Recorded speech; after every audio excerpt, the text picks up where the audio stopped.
Here we are this evening, really to celebrate the work of family prosperity and the work that you all have done, but also intentionally look really specifically at, a very strong strategy for making certain that all families thrive.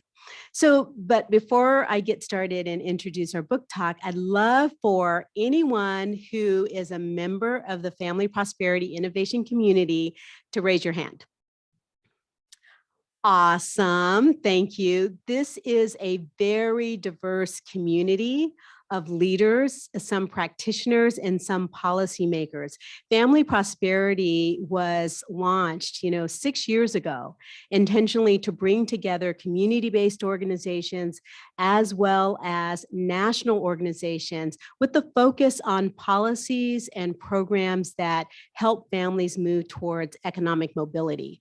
It's those policies that are in place in, work settings, within, legislation that really drive, prosperity for all families. So our goal with Family Prosperity was to look at all of those policies, whether or not they be paid leave, childcare, child tax credits, transportation support, the huge range of them. We wanted to look at everything because that's what families need of us, right? As practitioners and policymakers, they want us to look at everything. So the design of Family Prosperity was to bring together community-based organizations as well as national policy organizations to think about those family prosperity policies in a very different way. In addition to that community, we also had national advisors, and we have one with us today. Sarita, if you don't mind just raising your hand, she'll be on the panel as well. But these advisors, there were 14 of them, real thought leaders across multiple different sectors and disciplines that really leaned in with us on a regular basis to think about how we could maximize the opportunity of family prosperity. And then we also had an external evaluation of family prosperity and a large communication strategy. What we wanted to do is surface all of those innovations and strategies that came out of the work of the community as a collective, right? Working together, what could be very different for families, whether or not that be guaranteed income, pilots or initiatives, whether or not that be specific, childcare, tax credits, or paid leave strategies. We wanted to lift all of those up and see what could be different for our families. So that was the real goal. But we also know that it was really important to engage employers in this work. Both nonprofits as employers, both the public sector as employers, and private sector employers. So this conversation this evening is about a very strong strategy that can help families move forward. And I'm really delighted that we have this opportunity to have a book talk specifically, with Erica, Smiley, Sarita, the work that they've done to illuminate stories. Kimberly, thank you so much for being here. But we're going to have this talk, with Tetiana Anderson, who is with Comcast Newsmakers. Thank you, Tetiana, for interviewing me 2 years ago about the work that we were doing to lift up family prosperity. But to have a conversation about what are those specific strategies, what are the stories that we need to be listening to and lifting up and shining a bright light so that others can, really deepen their work in communities and at the federal level. So with that, I'd love to have Tetiana come up and the rest of the panel come up, and we'll start our book talk. Give them a round of applause. Thank you. Thank you. Thank you so much.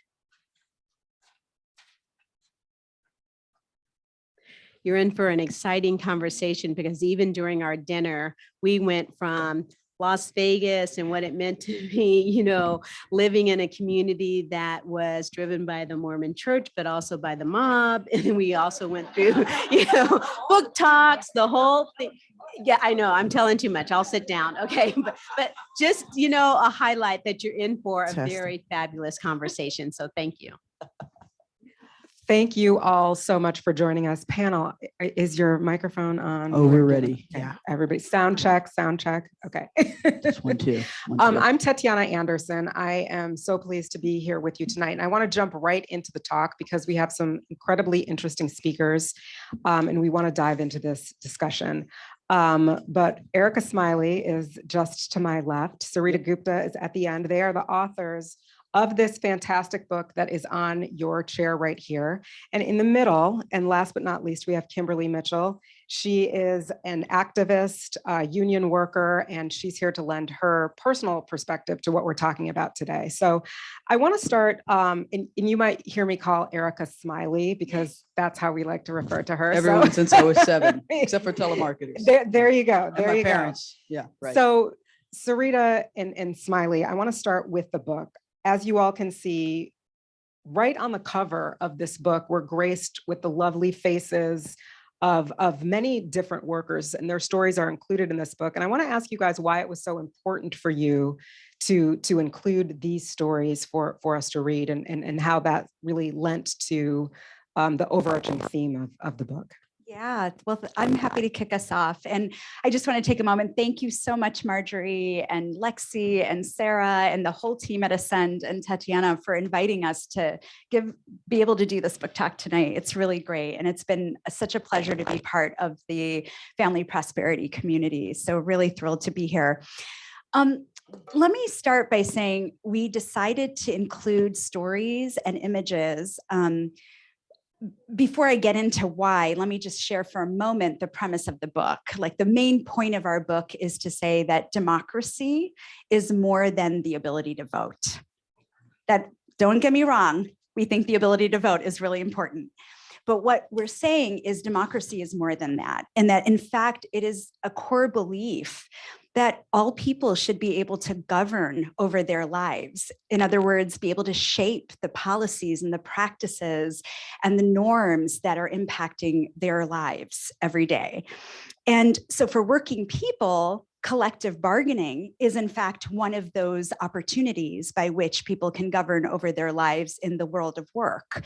But the book actually talks about this in a large frame, and we'll come back to that in a moment. So the book consists of theory, it consists of case studies, but most importantly, of stories of worker leaders. And we really made the decision to include the stories of worker leaders because we thought it was more powerful for readers to hear the first person stories about what motivated workers to join together and try to create change in their workplace. And I just want to say the big lesson I learned, this was like one of the most joyful parts of writing this book, was getting to do these incredible interviews with people like Kimberly. And actually, Kimberly and I had worked together a long time, but sitting and getting to interview Kimberly and really get to know her as a whole person was so powerful. And every story, what we hear is it's about agency, it's about dignity, and most importantly, it's about joy. That people want these things in their lives. And so all too often when we hear stories of workers coming together, either forming a union or organizing, their humanity is actually stripped out of the story. And the dominant narrative becomes, unfortunately, like, oh, workers are being greedy, or workers are, are destroying jobs. Like, there's so many narratives, we can imagine what they are, but what gets stripped out of it is the hopes and the aspirations of workers themselves. And so we really wanted to lift up these stories in a powerful way and learn from leaders like Kimberly what motivated them to organize in their workplaces. What did they learn? How were they actually transformed by the experience, which we think is a really important component of how we build democracy in this country, people feeling a sense of their voice. And finally, like, we decided to include these portraits. I have to say, when Smiley and I started writing this book, we did not actually have a plan to include portraits, but we met didn't have much of a plan at all. Exactly. But we met this amazing artist and portrait artist, and we realized, you know what? These worker leaders deserve to have portraits. You know why? Because first of all, they're important leaders, and we go into buildings all the time and see these big portraits, and there's none of leaders like Kimberly, and there should be. Secondly, we really wanted to change the perception of who people think of when they think of workers in today's economy. People still hold on to a very old view in their minds of who a worker is, like the factory worker. Paul Bunyan. hammer, Exactly, ox. exactly. And so we really wanted to change that.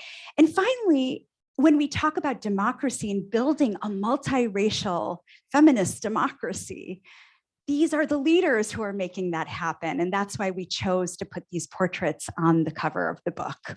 Smiley, what did I leave out? Oh, no. Well, other than that, I actually thought I was the most joyful and exciting part of the process, but come to find out. So that's news. That's news to me. But I think that you really covered the bulk of it. The only additions that I wanted to make are that one of the another intervention we wanted to make was that this idea that it's not just like this false dichotomy of like the worker, the organizer, you know, the employee, the employer, the strategist, and then the implementer kind of thing. We wanted to show that a lot of the innovative strategies that we were laying out in the book that we think will help get us to democracy, particularly in the economic parts of our lives, were the brainchildren of workers, not just like, you know, the workers weren't just there telling their stories of woe, they were telling stories of strategy.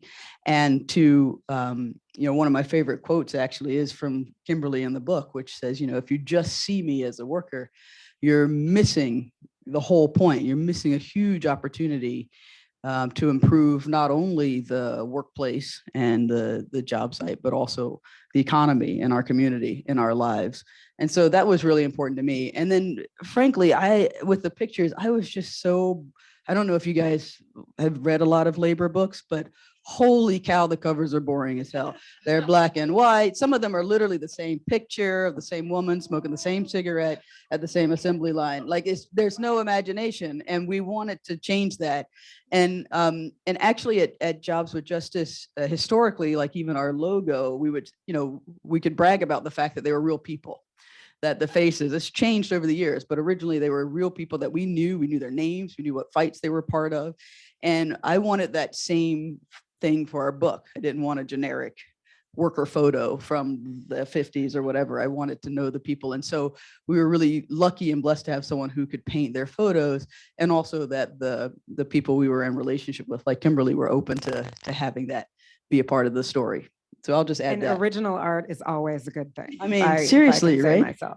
But you know, you brought up the importance of the stories of worker leaders, and I think we all know that storytelling is so very important when it comes to controlling narratives, when it comes to being able to bridge gaps of understanding, so we can learn about each other. And Kimberly, that brings me to you, because you have been, throughout your career, really a leader on your job. You've been a caregiver to multiple generations of family members. And I'm curious how the policies on your various jobs really supported your ability to do that.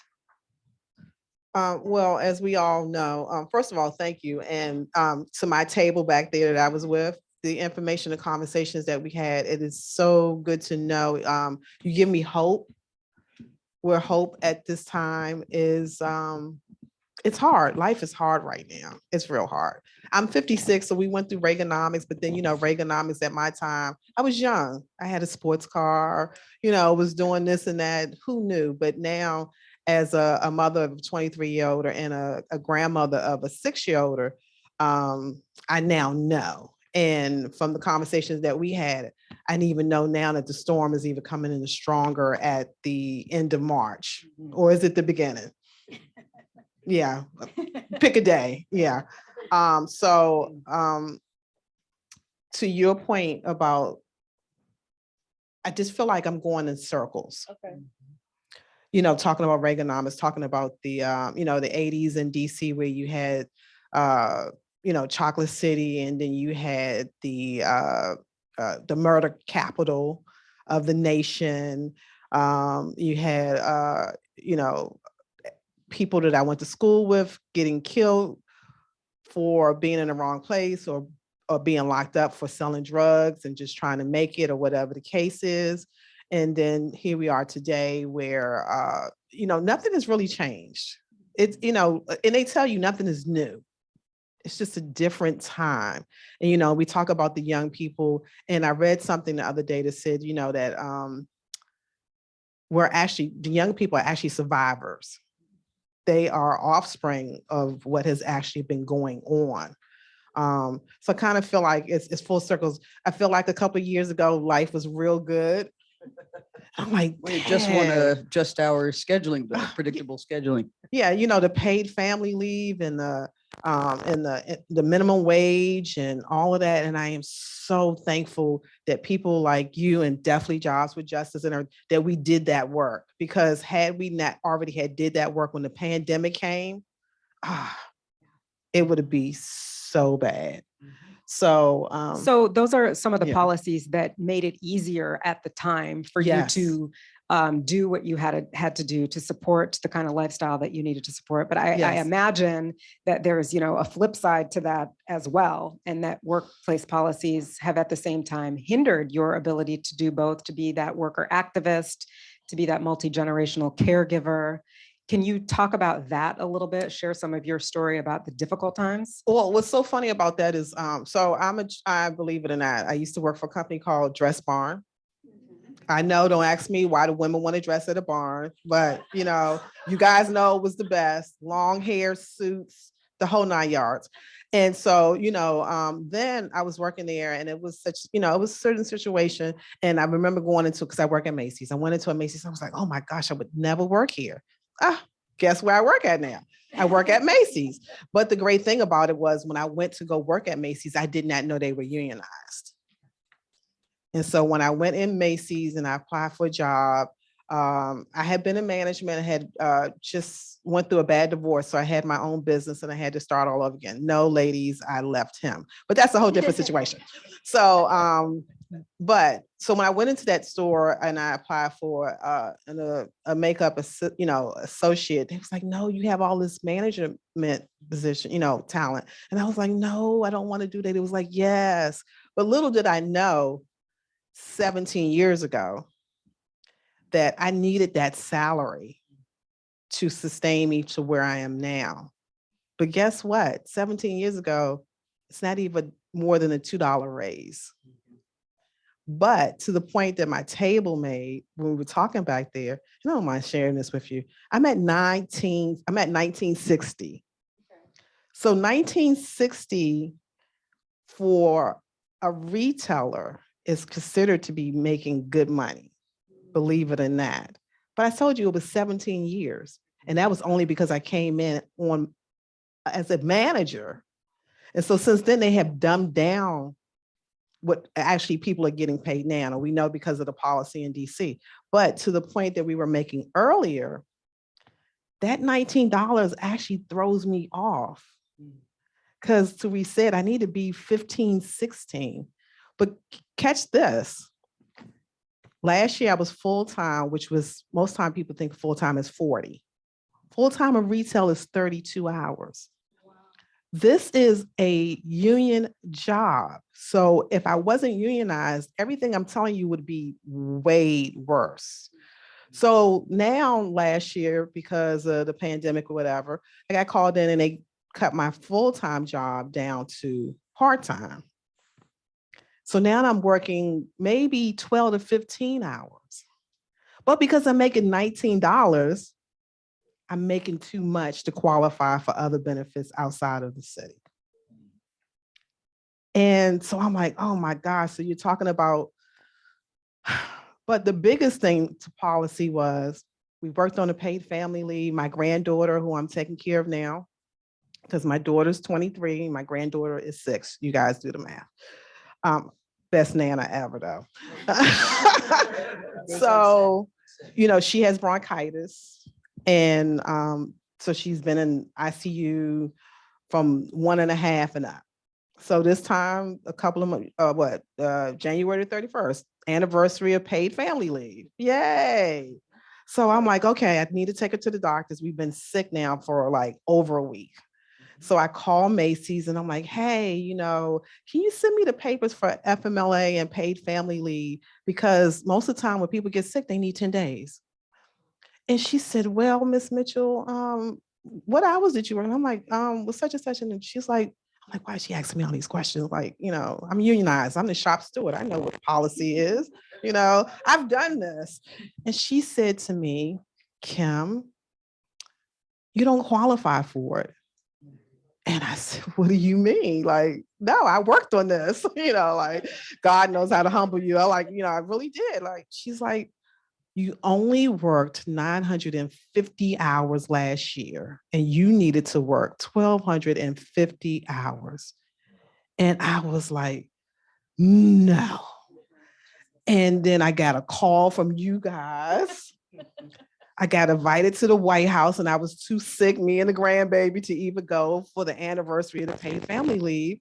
And I'm like, we just said, what do we need? What does work look like now? Everything went out the door.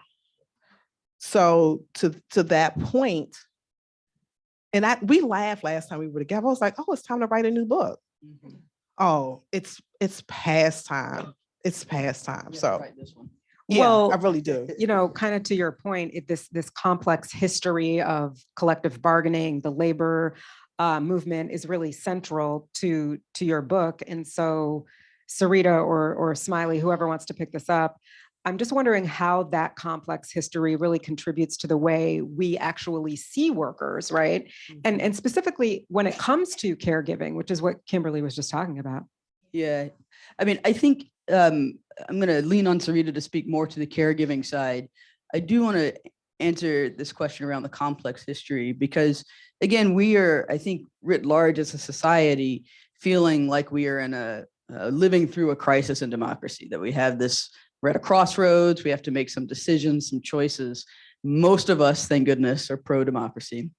And what that means, just at its base level, easiest definition that you learn in grade school is like the majority of people being able to make decisions about whatever universe you're in, whether you're at your church or your work site, right, your community.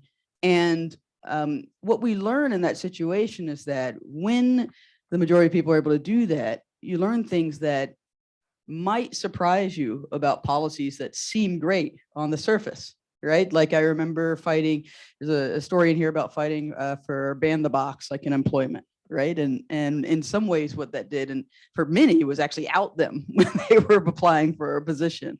It also helps to shine light on the implications that an employment site or a work site might have on the community beyond wages. So for example, in Kimberly's story, obviously not getting enough hours actually prevented her from accessing the law that she fought for. Or in the case of the Smithfield campaign that we talk about in the book, workers had a very clear solution to how to stop the faintings on the clean floor, right? There was one place that needed to just have a different type of fan. It was that simple. And if you don't have a pathway to have those interventions, you wouldn't know.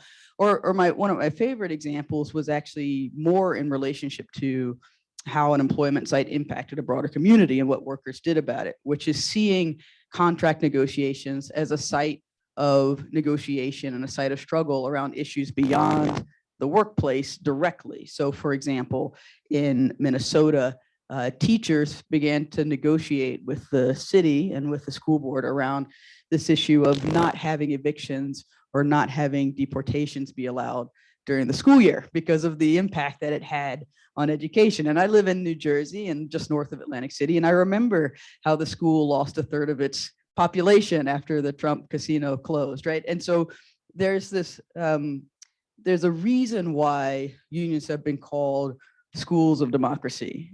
And we all know democracy is messy.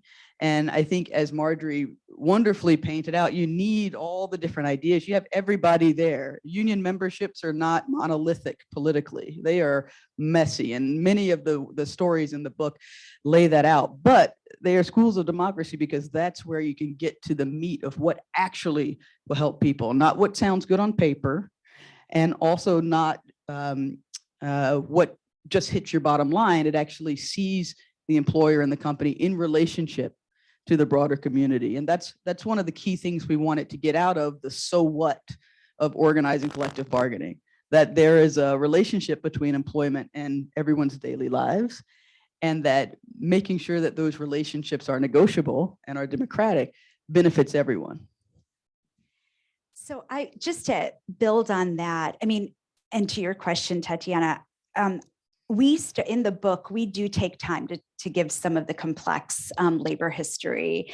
And often labor history starts with the New Deal, the passage of the Wagner Act, the ability for workers to organize and collectively bargain. Because there were no labor struggles before Right. 1935. And so we were like, I think history starts way before that. And so we actually begin the story. We take it all the way back to slavery, and we take it back to Reconstruction, Right. and talk about the role that Black workers played. People talk about we're in a moment of strikes. Workers are on strike. The largest general strike in our country was actually during or the end of slavery, when Black workers walked off of plantations. 500,000 formerly enslaved of Black them. workers walked Most people off the don't. job. They don't know that history, and they don't talk about it that way, but that's actually what happened. So we root the story of labor in our deep history, but that history also helps us understand the deep roots of exclusion that exist in our labor and social policies. So the exclusion of Black workers, the exclusion of women in the past, the exclusion of immigrants, and much more. And we often celebrate the New Deal, as we should, right? There were incredible policies that really, when you think about the right to organize and collectively bargain, or the creation of Social Security, the creation of unemployment insurance, the ability of establishing minimum labor standards like minimum wage laws and whatnot. All of these were creating pathways for people to be able to live what we call today middle-class lives. However, there were deep historic compromises that also don't get talked about around the New Deal. Political compromises that were made that resulted in the exclusion of domestic workers and agricultural workers in the 1930s. And guess who these workers were? They were predominantly Black workers, right? And today, this legacy of exclusion still exists, by the way. Domestic workers, agricultural workers do not have the right to organize or collectively bargain, and they are excluded from the Fair Labor Standards Act. They don't have to make minimum wage. They don't have to have the kinds of health and safety standards and much more. And so it's important to understand that history, because it actually gets perpetuated over and over again if we don't learn to recognize it and stop it. And actually, I'll talk about caregivers or care workers, but I want to pause and just say, we're actually in a really critical moment right now when you look at debates that are happening, for example, around gig work. If we're not careful, we could create a whole new generation of exclusionary labor and social policies, right? For a whole new swath of workers who, once again, are majority workers of color and women. So it's really important to understand the history. Going to your question on care workers is a great example of workers who are tremendously undervalued in our society. And some of this is about the history that I just talked about, the exclusions, the historic exclusions of these workers. Today's caregivers are predominantly women, immigrants, people of color who are in these jobs. These are jobs that most care workers make $9 an hour. I mean, I'm talking about domestic, in-house, home-based care workers, $9 an hour, $15,000 a year. 30% of them depend on public assistance of some form, and they don't have the right to bargain. Or collectively bargain. What does that mean? That means we depend on a growing workforce that is living in precarity themselves. And remember, these care workers, going back to the point about seeing workers as whole people, care workers are also mothers, daughters, grandmothers who actually want and deserve to be able to age with dignity themselves. And so these historic exclusions have really shaped and continue to shape how we value and think about care workers, but also the need and access to affordable care for so many families, and particularly low-income families and low-wage workers. Most low-wage workers do not have access to affordable care, whether it's childcare or elder care. And then you hear the story of what Kimberly talked about as the work is shifting to more part-time work. What does that mean when we pass these policies that actually exclude part-time workers from being able to access the kind of paid leave that they need? And so those roots exist, they still exist today. And actually, I think given the demographic shifts and the growing need for care in our society, we have an opportunity right now to change this, to invest in care jobs, make them better, and make sure they're more affordable and accessible for all families. I want everybody to know we're going to get to audience questions in just a little bit. So if you do have a question, note it in your mind, write it down, because we definitely do want to hear from you. Really quickly, and I don't want to dwell on this, but we're talking about exclusion, we're talking about caregivers. I'm thinking of COVID. What can you tell us about how that really exposed the need for caregiving policies, procedures to protect these people who care for us, wait on us, work with us? I don't want to dwell there, but I just think it's an important point to bring up. I mean, look, we are in a cultural moment right now, like today, right now, we're in an incredible cultural moment. And during the pandemic, it really started, especially on the care front. As somebody who's worked on caregiving policies for years, I'll just say, caregiving was one of these issues that was very deeply felt by people, but not broadly felt or recognized. And the pandemic blew that wide open. I mean, you couldn't open a newspaper without a story about how people were struggling to be able to manage work and care issues and what more. So I would just say it opened up an appetite for change in the public sphere, which also then translated to policymakers for the first time very seriously recognizing and talking about the care economy and the need to start addressing these policies, whether at the state or local level or federally. Unfortunately, nationally, we weren't able to get a whole care package through. But the fact that we got as close as we did in itself is huge amounts of progress. And I think much more to come. And let me add one thing to that, and then we'll get to the next question. Is the pandemic also gave us a gift in defining workers as essential, because all of a sudden we recognize, okay, well, if we're essential, whether we're talking about caregivers or retail workers or grocery workers, right, that if we're essential, then that means we should be compensated as essential. We should be treated as essential. If the essential part of the house, the foundation, you make sure when you renovate, you keep those essential walls. When the essential part of a car, you service it regularly, right? So how is it that you have essential workers who are being paid the worst and who are being treated the worst, right? So in some ways, that was a really wonderful gift that it gave us to understand the essential role of workers in the economy. And then the last thing that I want to add to what Sarita said is Adam Dean, who I think is out of George Washington University. I could be wrong. Hopefully it's not Georgetown. I know they hate to want to do that, but nevertheless, he's a professor that's written many books. And he did a study in 2020 that showed that at nursing facilities, assisted living facilities in Connecticut, where caregivers had a union, meaning where they had any kind of labor management ability to negotiate standards, there were 30% less COVID deaths. 30% less deaths in the facilities where workers had a union. So you can't tell me that having a union is just about individual benefit or even just about compensation, that 30% less people died in facilities where the caregivers had a say over the standards and norms of that facility. And so I'll leave it there. I want to get to the next question, but we can keep coming back. That rolls right into the importance of collective bargaining, right? And how that's done. And I know you guys start the book by describing what this collective bargaining is. And I want to actually read that. You describe it as allowing everyday people to practice democracy, directly engaging in the decisions that affect their lives. So why would you say this aspect of collective bargaining is so crucial, and especially right now?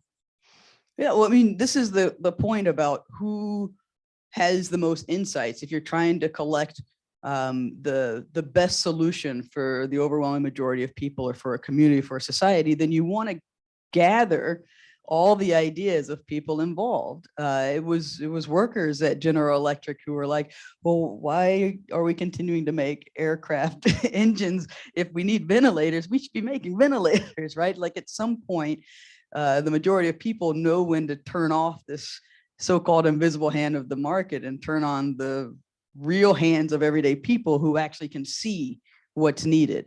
And as an employer myself, right, which is the hat that I don't like to wear often, but it's true, I employ many people, and we have a union that we collectively bargain with every couple of years. And I'm going to be honest, it's not always copacetic. Sometimes it's a pain in the ass. I get annoyed. It's not like we agree all the time on a lot of things. And yet I also understand that when you're engaging different stakeholders, it's not actually about perfect alignment. It's about engaging in that discourse, engaging in those tensions to try to figure out what are going to be the best solutions for the majority of people, not unlike what Marjorie and Lexi and everyone are doing here at Ascend. And so the other thing that I like to hold on when I think about collective bargaining, this is why we talk about democracy so much, right? So Sarita gave a little bit of the history, and it's like my favorite part of the book. And I was not a history major. I just maybe a nerd. I don't know what to call. Anyway, so Definitely a nerd. definitely a nerd. So you know, when you think of the last time the country was trying to build together in like an aligned way a multiracial democracy, imperfectly, but the last official attempt was during the Great Reconstruction, right? It was like right after the Civil War, and we're trying to integrate this newly freed workforce into society, i.e. formerly enslaved Black workers, right? And you look at the amendments passed during that time. You've got the 13th Amendment, the first one, abolish slavery and forced labor, right? And so in some ways, it's not the New Deal that I anchor labor rights in. I anchor it in the 13th Amendment. You got the 14th Amendment, which starts to define citizenship and due process. And then finally, the 15th Amendment, which starts to define who can vote, right? Starting with Black men, right? And then all of our movements over the last 150 plus years have tried to expand on that vision of democracy, expand on those rights. And many of our opposition in different moments have tried to roll them back, even to pre-Civil War definitions, right? And I like to start there because when I think of how irritable I get when I have to go into negotiations, I know, I'm like promoting bargaining, and I'm like, oh God, I gotta go negotiate a contract.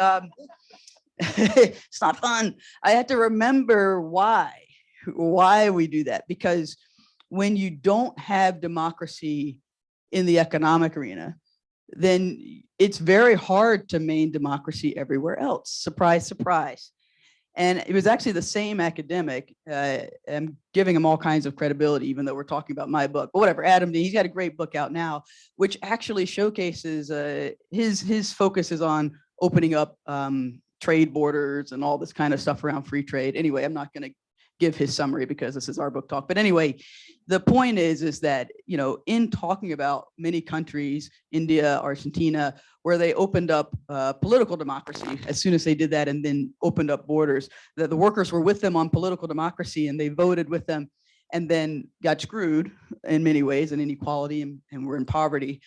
And when there wasn't a robust labor movement around, because they had to suppress the labor movement in order to open the borders, to open the trade borders, the workers who then felt betrayed went with the right. Surprise! They all of a sudden became these kind of right-wing populists, and damned if we haven't seen that here.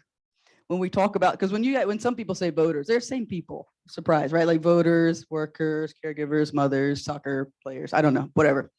We're all the same people, and like part of what we say when we say you can't have a political democracy if you don't have democracy in your economic lives is that if we're actually going to save democracy, period, we have to think about what it looks like in every aspect of society, including our economic lives.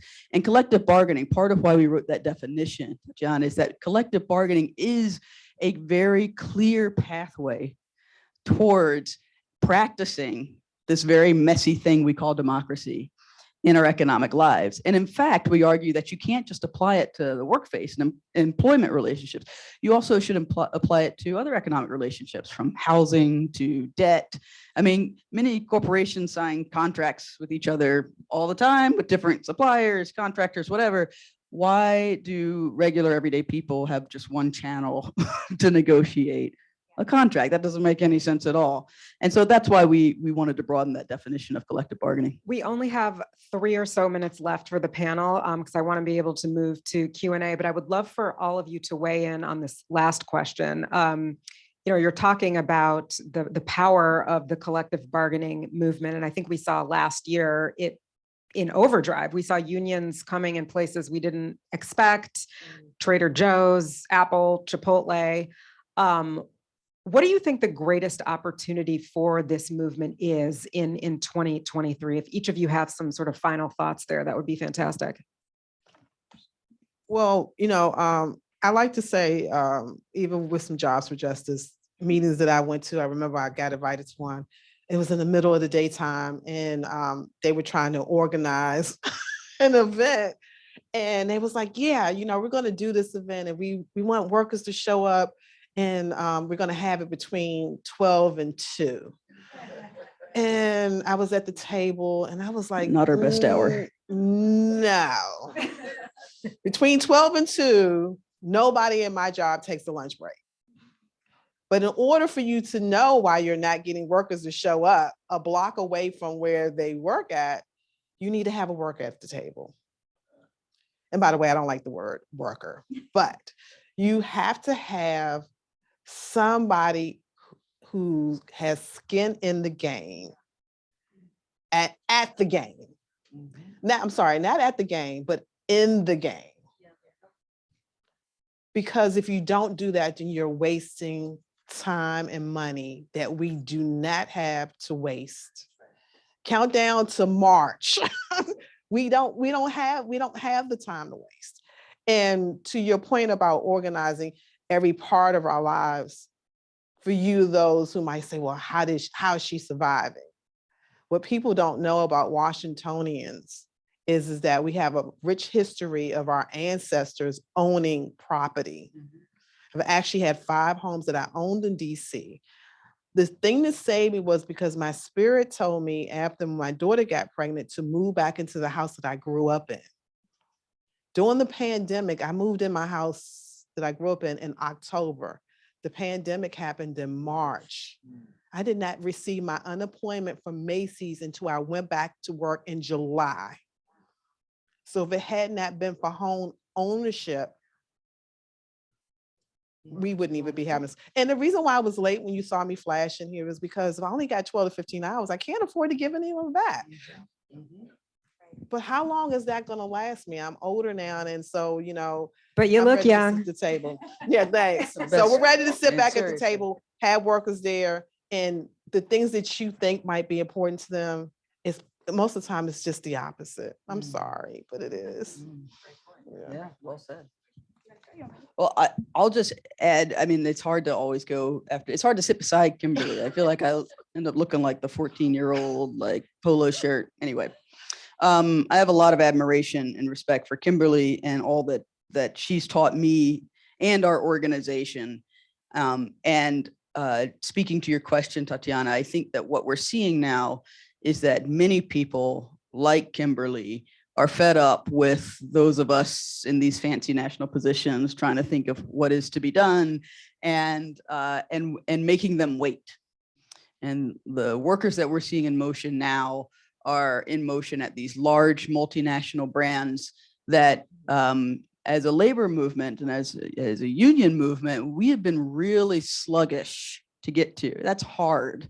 And it's hard because the framework that we had, that we've inherited from the New Deal was never made for Amazon.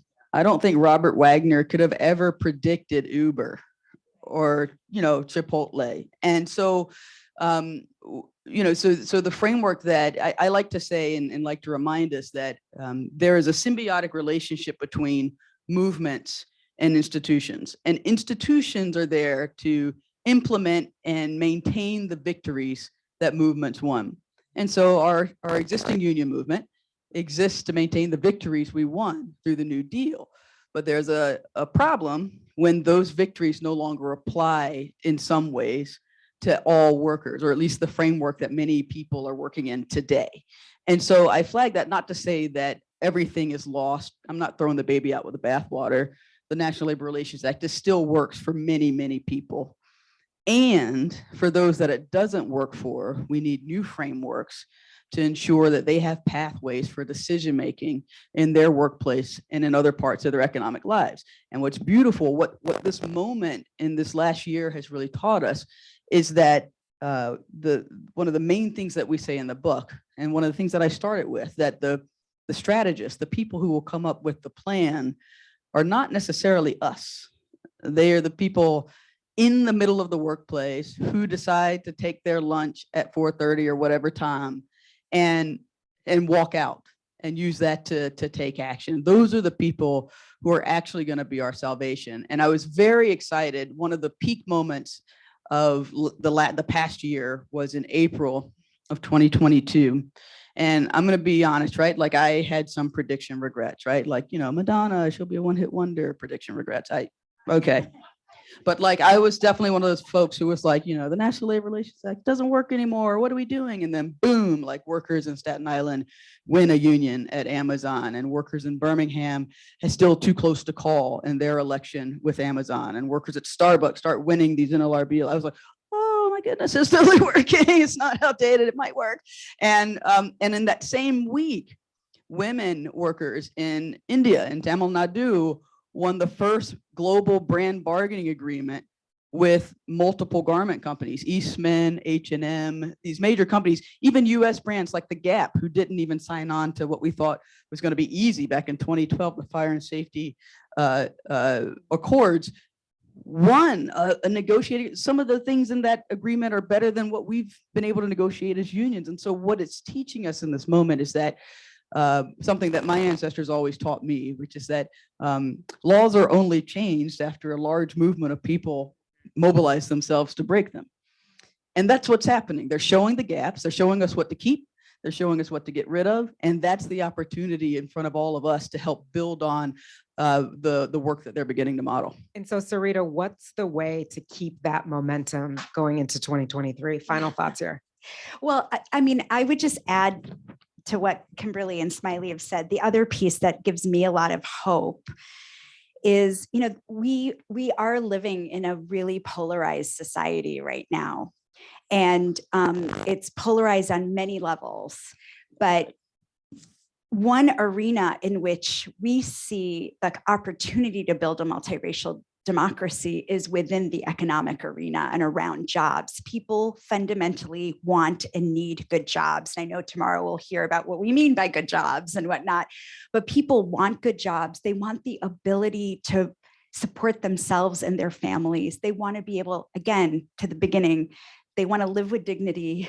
They want joy in their lives. They want agency. And so this cultural moment, because we are in a cultural moment, the pandemic did open up a conversation, not only in society, but for people with themselves about the kinds of jobs that they want and what they're willing to accept and what they're going to demand. And that is a huge opening for us to create a very different kind of economy and democracy. And I think how we keep the momentum going is to continue to listen and support workers who are taking great risks of taking action. Like, we like to read about these things. Again, we strip the humanity out. But when you meet with workers at Starbucks and you hear the risks they're taking, and what the implications of all that is, not only for them, but their families, it really humbles you. And it should humble all of us. It should humble us, but it should also motivate us to stand with workers and to really create the kind of change that we need today. I want to know if there are any questions in the audience, because we would definitely love to hear from people in the room. Raise your hand. Don't be shy. Don't be shy. I see a hand go. We've got two hands. Can we start with you since you raised your hand first? Both Rachel's. So first of all, Kimberly, you just put the grandparents of my daughter in the hot seat. So thank you for being such an amazing grandma. I'm going to be calling them tonight and like, why aren't you bringing my kid to the doctor? And what's going on over here? So thank you for raising the bar. The question I wanted to ask is, right now, public support for unions is at almost a historic high. And at the same time, I think there's a lot of anecdotal evidence that in the C-suite in corporate America, views may not be changing in the same way that they are in the broader public. So for corporate leaders on the HR side, CEOs, what advice would you give them when workers are trying to unionize? And in companies where workers may not be trying to unionize, but you have a lot of really committed HR leaders here and elsewhere who want to make sure that workers have a say in creating a really effective workplace where there is dignity, joy, and agency. What advice would you give them? Yeah, so thank you so much, Chip. But about the grandparent thing, appreciate it. Every bit helps. But to your point, when I talk to management in regards to, hey, we're a union store and Blasey, this and that. And I remember one time, we had a new manager and I was like, no, I'm going to call a union. I'm going to call a union. And then I realized I'm probably just like scaring her to death. And, she did kind of mellow out, but then I realized that I needed to mellow out too. And I think because she was new, and what happens is if you have a company where certain stores, certain locations are unionized and the other ones aren't, and people who come from a store that's not unionized, the problem that I find with that is when I say, hey, in order for the union to work in your store, we have to work together. If the company goes under or something happens, then we're not unionized anymore. I don't have a job. And so when I say, hey, let's work together, whatever, the first thing management normally says is, well, no, we don't want to work with you guys. But then you have an HR department that has that unionized person representative that represents the company. But I think people are just closed-minded and they hear union and the only thing they hear is that we're trying to take away something from from management. And we're really not trying to take away. We're trying to work together. It's about us coming to the table and working together, because in that way, you're trying to figure out, why aren't people coming to work when you opened up at 12 on a Sunday, because most people go to church, and you closed at 6 so people could get off and maybe go to the grocery store to start their week. Why is it now, people were coming to work, but then now a new manager comes in and she decided she wants to open the store at 11 and close at 7, and she can't understand why people aren't coming to work. No more church, no more grocery store. Long week. Simple conversation with somebody, but so close-minded. Let's even say if you said maybe 11:30 or early in and late in and early out, or vice versa. You get the point. But the whole point is that nobody had that conversation because nobody cared.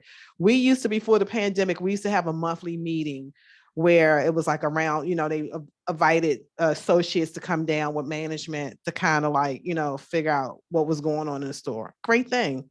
Some things changed, some things didn't. But, with some policies, we're on the floor and we're like, oh, because I'm in the makeup department. And it's like, oh, who came up with that policy? Some man in a suit in the office, because clearly he never worked on the floor. Does that make, yeah. Well, it's about staying grassroots and listening to the people who are impacted by these policies. Smiley, Sarita, do you have any advice?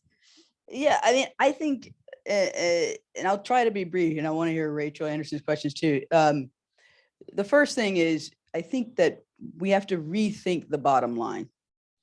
That, the bottom line isn't just about the money, right? But is actually about the other ways and impacts that a company or an employer has on its people, not just employees, but its board, its community, as well as its role in society. And there was a moment where business schools taught, I should have warned Grace that I'm a Southerner, and I'm sorry, Grace, it's not your fault. She's doing a great job. All right. I'm just totally ignoring her. You can't stop her.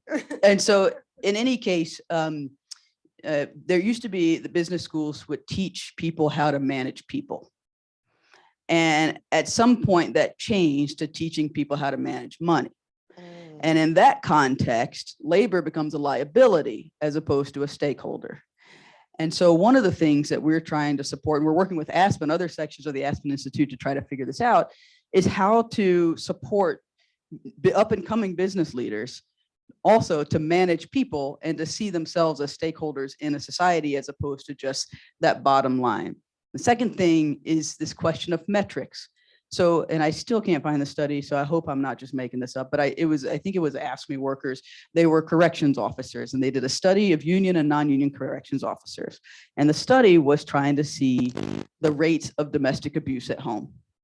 And what they found was that with union domestic officers, the rates of domestic abuse at home went way down. Now, I don't know if that's a metric that goes in your annual report, but it should, right? Because that's a real that may not be your profit motive, but that's a significant motivation for why you want to make sure that people feel like they're heard on the job. Because if they don't feel like they're heard on the job, they might actually take it out in other ways, especially in those types of careers. And so those are the things that I think when we're thinking about redefining how people in the C-suite think about it and think about labor and think about work, we have to put it in terms that people understand. What's our bottom line? What are our metrics? What are our goals? And the hopeful thing, and I'll end with this, the hopeful thing is that there's a whole generation of students going into business schools explicitly asking for this type of support. And in fact, business schools are beginning to compete over admissions based on how much they support what they call employee activism and these other fancy terms for, just talking to workers, which we think is pretty I'm going to straightforward. pause you right there because I do want you to ask your question and then you can answer whatever question you want, but you raised your You clearly hands know how to and deal with we black wanna pastors, be fair. Tetiana. You did it. She did it. Kudos. My name is Rachel Anderson with the Center for Public Justice, and I really appreciated the way you began with thinking about the whole person and how we come to work just with a whole self. We had a chance during the pandemic to listen to folks about their workplace and caregiving challenges. And I have to say that I was maybe with my DC hat was thinking I would hear about like, how do we implement emergency paid leave or, how do we feel about unemployment insurance? But actually the most common thing we heard from folks who are working was just the experience of grief and loss and how that affected their experience of work. So I just wanted to open that up to you for your comments. And then, how do you think coming out of the pandemic, workplaces are really grappling with what we've learned about mental health, and what would you think a healthy workplace would look like in light of that information? Yeah, so thank you, Rachel, for that question. It's beautiful. Beautiful because we don't talk about it enough. So I'm gonna answer Rachel K's question and then come to Rachel A. So the one other element I want to add to the C-suite conversation is just to say that we're also learning that a lot of well-intentioned people in the C-suites need to be able to network with each other and to learn about models of like what is working, how it's working, the actual case studies, if you think about it, places like the Shrams of the world, they're great for certain types of networking and training and tools, but they don't, to Smiley's point, they're not oriented towards how do you actually create voice and dignity for workers. And so how we get creative about creating the networks and the spaces for employers to talk to each other. And I just want to say, in addition to the C-suite and the corporate arena, there is an uptick of organizing of workers happening in the social sector, in the nonprofit sector. And we just commissioned a report at Ford where we did interviews with managers, management in these nonprofit spaces. And what we learned is people need, again, networks, tools, spaces to learn about existing models and how to improve on those models. So more to come on that. On Rachel, your question, I think you're 100% right. And actually something we learned through the interviews we did, and if you remember, I said, Kimberly and I've worked together for years, but we had this opportunity to do a deep dive. And the thing I learned about each of these interviews is that there is emotional health that people are sitting with. Like one of the stories in our book, Lydia, Victoria, who is a worker at Smithfield, she opened up, and you can read it yourself, and she talked about what it felt like to have an immigration raid in her workplace. Like what it really felt like to have people come in and suddenly her coworkers disappear and no one know what happened to them and what that meant for their families. We don't create enough space for people to share those stories that actually shape it shapes their values and their thinking. And so I think there's so much more to be done in that realm. And when it comes to caregiving, people have really important stories. I will say I am a caregiver to a father with Alzheimer's and a mother who has onset dementia. And it is hard emotionally. It is hard. And there aren't spaces in our workplaces to talk about those real challenges. And people are creating them. There are employee resource groups that are coming together on caregiving and others, which are great. And we want more of that to happen because people need to feel like these issues of caregiving are not their private issues that is somehow a failure of them. Like it's so easy to feel like I am not meeting the needs of my parents. Oh my God, I suck. But creating the space to say, actually, collectively, I'm not the only one dealing with this, and there can be bigger change, and it's about a system. It just helps to make the connection of the hearts and mind, right? That can shape the strategies moving forward. And I don't think workplaces are doing enough on caregiving, just to be frank. It's a shame. There was a huge opening around the pandemic, and there was emergency caregiving support. And a lot of that has been pulled back now. There's so much more to talk about on all of these topics. Unfortunately, we're going to have to leave it here. I want to thank you, Sarita, Kimberly, and Thank Smiley. you. And I want to turn it back over to Sarah Thank you, everyone. Haight for some closing remarks. Thank you, Tetiana, for moderating this conversation, and Smiley, Kimberly, and Sarita for being here. And I have to say, I was sitting at the way back, and Kimberly, every time you spoke, there was this like movement of heads in the room. And I think, in solidarity and frustration with you. So thank you for sharing your story.